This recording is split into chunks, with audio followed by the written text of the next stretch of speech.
Met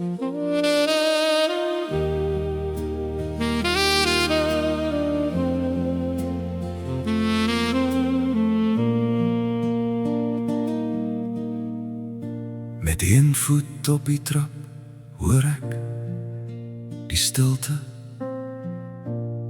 en die mishoring se roep.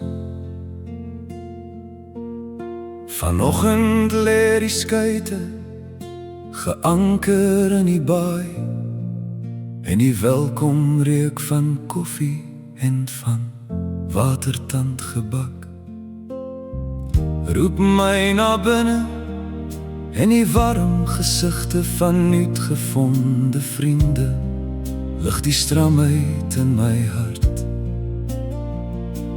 Cup of cake, my toevlugsoort, waar beelde van gister vandag weer herleef, van student tot kunstenaar, wie se gedagtes baljaar, van gister tot hede, skatkis voorwaar.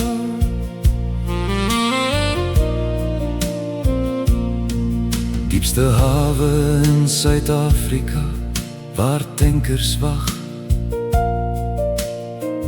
vir 'n luistervraag. Die erts kom van ver en die rooi stof kom lê oor huis en veld in Saldanha Bay. Dis amper weer blomtyd in die grasgroen rande, in die rooi van die stof, massas blom in geel en wit opgetof.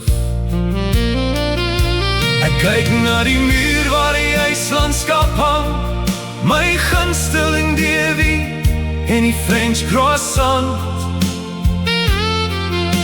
Die geur van koffie vars gemaal, sagte woorde en vrolike lach van die mense van Saldanha.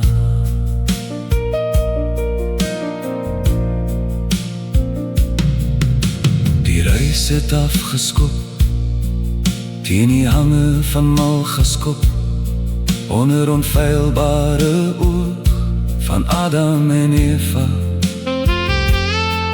Trouwe wagte wat oor studente waak en oor paradegrond dril, wanneer Anna van Saldanha 'n breakfast laat grill.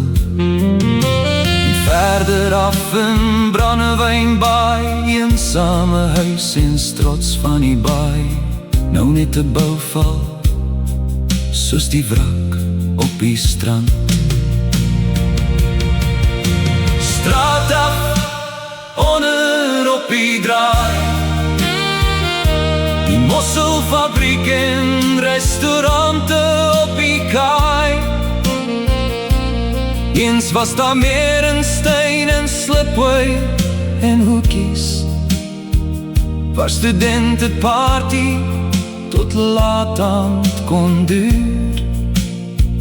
Nou dryf ons salig op die nieuws van gister se heimwee. En af en toe 'n kort besoek by Paternoster Hotel, die grootste pret, die pantybar, maar soms na 12.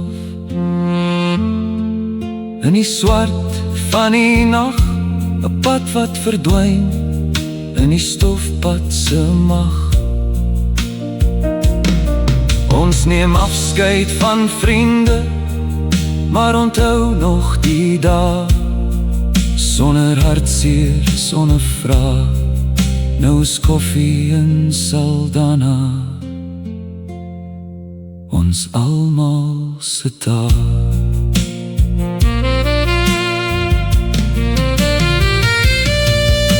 Die wolke rol stadig oor die baai, die lighuis groei die dag.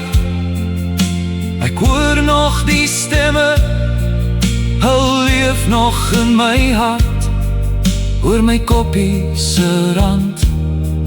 Nuwe glimlagte, nuwe vriende. Ons is weer jonk en sal daarna by.